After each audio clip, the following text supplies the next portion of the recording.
Hey guys, it's Bridget with San Diego Seed Company, and today I'm going to talk about every single thing you need to consider when buying a raised bed. There's so many things to think about. I'm going to lay them all out for you so that you can make a really good decision on what makes the most sense for you and your garden space. Now, before I do that, make sure you hit the like and subscribe button so you're notified anytime we put out a video. Okay, so let's say you're a brand new gardener, which I hope you are, and welcome to the world of gardening. It's amazing. I'm telling you, you're gonna love it. And you're thinking to yourself, I need to buy a raised bed, or I need something to plant in. Maybe you have ran out of the space of the pots that you have, or you want something bigger in your garden space to plant in. There's so many different options out there, especially in the last couple of years. We've seen a boom in new companies coming up with new different ways that you can do raised beds. For those of you who may not know, the whole reason why raised beds became a thing is it's because it's a way in which you can concentrate good organic matter, good soil in one space where you're going to plant your plants. So instead of planting directly in the ground, where when you amend, those amendments spread out over a very large space, you can concentrate it in a raised bed. That's a reason why raised bed gardening has become so popular in the last couple of years. Additionally, it's really great for urban spaces or small spaces because you can come up instead of out. You can utilize every inch of your garden that you have. So let's say you make the decision that I want to plant in a raised bed. I like the way that it looks. Aesthetically, it's pretty. It's also good for my garden space. It's also easier for weed management because the plants are growing up into something versus right on the ground where you have a lot of weeds, especially if you've got Bermuda. So you decide you're going to get a raised bed.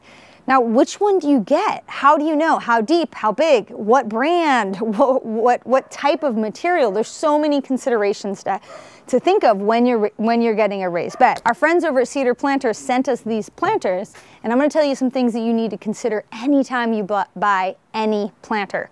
So these are obviously beautiful. They're made out of Western Red Cedar, which is naturally resistant to rot, which is great because we've definitely made planters in our garden out of pine, and they rot like the second year.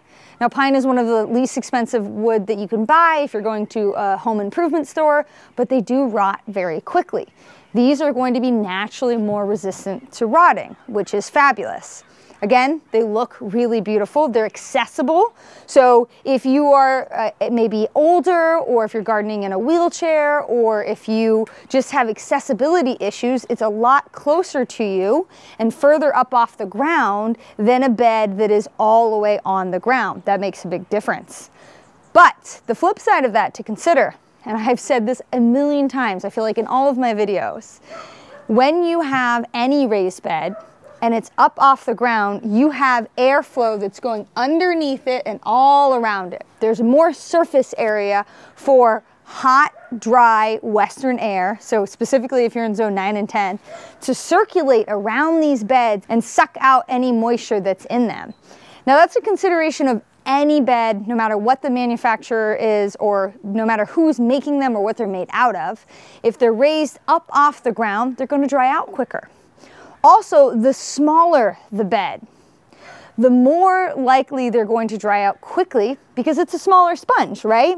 If you have a little tiny sponge, it's going to dry out very quickly versus if you have a huge sponge that is saturated, it takes a very long time for all that moisture to be sucked out of that area. So that is something to really keep in mind. If you are gardening in raised beds and you really want them up off the ground, there's some easy fixes. First of all, put it on irrigation. Make sure that it is regularly getting watered through an automated system. That's really going to help. Use tons and tons of compost. Compost holds on to 2 to 3 times as much moisture as regular soil. So it's a really good additive for any raised bed. Make sure you mulch heavily on top of your beds. That's going to keep the evaporation from the soil low. It's also going to keep the soil temperature down. And it's really going to make for very healthy, happy plants. Now, particularly zone 9 and 10 in the summertime, it's a really good idea to use shade cloth to actually reduce the amount of UV light that is hitting these beds because we live in kind of an extreme climate, especially areas that get really hot, areas in East County or closer to the desert. You want to do everything you can to reduce the amount of evaporation from these beds, and you can do that pretty simply by using shade cloth, no more than about 40%, that will reduce the amount of UV light that's actually hitting the bed. So that's a pro tip for you there. We do it every year. We put up shade cloth.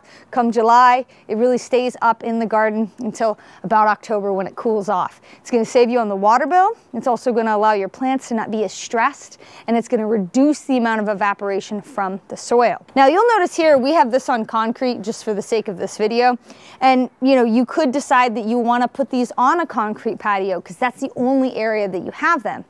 That's perfectly fine, but a consideration is concrete gets very hot. So if you put this on top of concrete, there's radiant heat that is bouncing off that concrete and hitting these raised beds. So again, they're gonna dry out quicker. That's another really important consideration. If you're planting in these on concrete, again, irrigation. If I had to list my priorities in my garden of what is the most important, I would put irrigation at the very top, especially if you live in zone 9 and 10 or any hot, dry climate. Your plants need regular, consistent water to thrive. And I know we all say in the beginning, oh, I'll go out every morning with my coffee and water. And you do in the beginning, and then it starts to become this thing where you go out and you're with your coffee and you mulch, and then you get the hose and you start watering all this stuff that's all wilted because you forgot to do it the day before. So by preventing that, you can use irrigation. So now let's go over here and let's actually look at a raised bed that we have, and let's talk about the placement of this. Okay, so we put this here because it's close to irrigation. I can easily hook it up to irrigation, and it has the desired sun exposure that I want. No matter what the raised bed you get, no matter the brand, the type, the structure, the size, consider where you put it. That's very important. Do you want it to be full sun? Are you growing vegetables? If you're growing vegetables, you want it to be full sun. Are you growing flowers and you want more of a dappled partial shade? That's a consideration. What you want to plant in that particular bed is going to tell you where on your property you should actually put it. Now let's talk about what you fill them with. So there's lots of different options. We actually did another really rad video on filling it on the cheap versus filling it with a more expensive product. What are those considerations? In this particular one, we're going for the hugelkultur method. So we have logs down at the bottom that came from the property. We're gonna fill with a nice layer of mulch. That's gonna fill in the area nicely. Now keep in mind, as this biodegrades and decomposes, the soil level is going to drop, especially because this mulch is naturally going to fill in all the little cracks and nooks and crannies underneath those big logs. So we've got logs, we've got mulch. Now I'm going to grab some compost, just fill it up in here. And this is beautiful homemade compost. Gorgeous.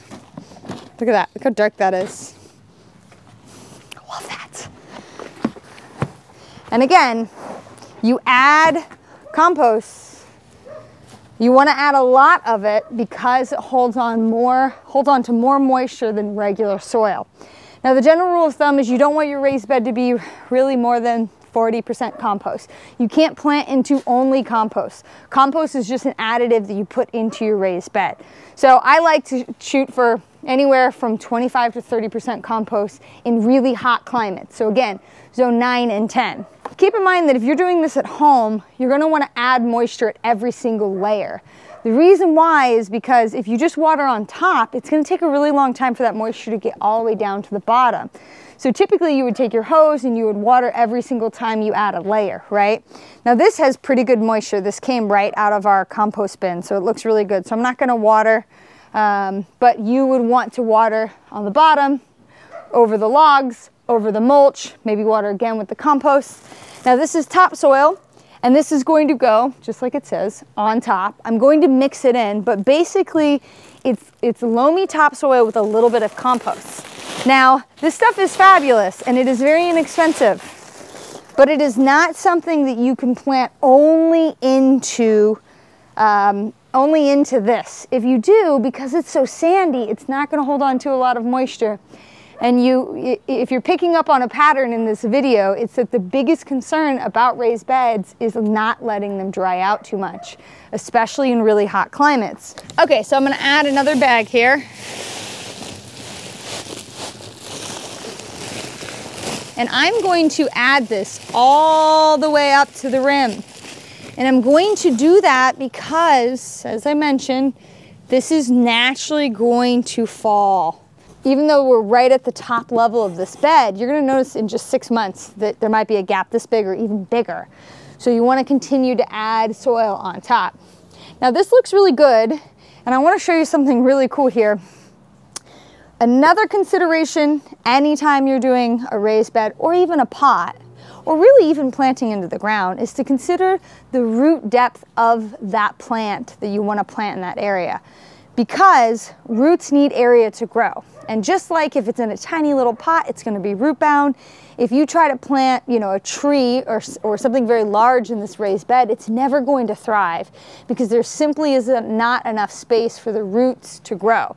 And to give you a visual, I've got a hydroponic plant here. To give you a visual of how big roots are, just on something like this very small pepper plant, look at that.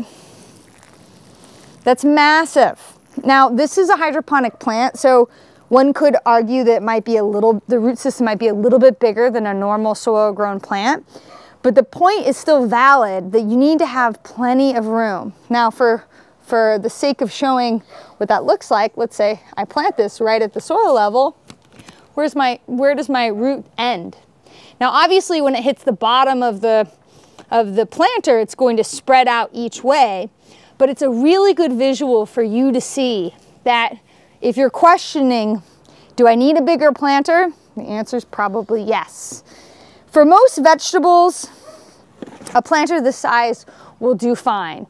Keeping in mind, the more veggies that you put in here, the more moisture they're gonna suck out, the quicker it's gonna dry out, and the more often you need to irrigate, especially in very hot times of the year. This bed would be absolutely perfect for leafy greens, small root crops like radishes, carrots, beets, even things like kale would grow really well in here because their root systems are not massive. So those are the kind of considerations that you want to think about when growing in a raised bed. So some things that I maybe wouldn't do in a raised bed this size. You absolutely can do a melon, but keep in mind that you're going to want to plant it on the edge and let it grow over and run outside of the bed, because otherwise it'll take over this whole thing, right? I wouldn't do things like large perennials. Something like this is a good example. This is passion fruit and it's massive. This would completely outstrip the space in this in probably a season. So not a good example of what would grow well in this bed. Annual quick crops, lettuces, leafy greens. You could even do things like broccoli, cabbages, cauliflowers. Can do perfectly fine in here. Tomatoes as well. You could do tomatoes in here.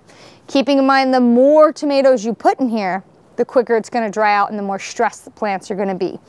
A bed this size, I probably wouldn't put more than 2 tomato plants. One here, for example. Or 2 really nice pepper plants, for example. Now remember, I've said it a million times, there is no one size fits all for gardening. It all depends on your financials, your dreams. What do you want in your garden? What do you want to plant? Aesthetically, what do you want it to look like? Your positioning. I mean, there's so many factors. Really, I can't tell you what to do or not do. For us, because we are farmers, I don't plant in raised beds because we plant directly into the ground. I have the space to do that. I have the equipment to do that. I have the sun exposure to do that. But for many people who are just starting out in gardening, they usually start with pots and then they very quickly outgrow that and they need something bigger. Raised beds are a fabulous next option for you. Bearing in mind all of the considerations that I've set in this video, you can be very, very successful in raised beds.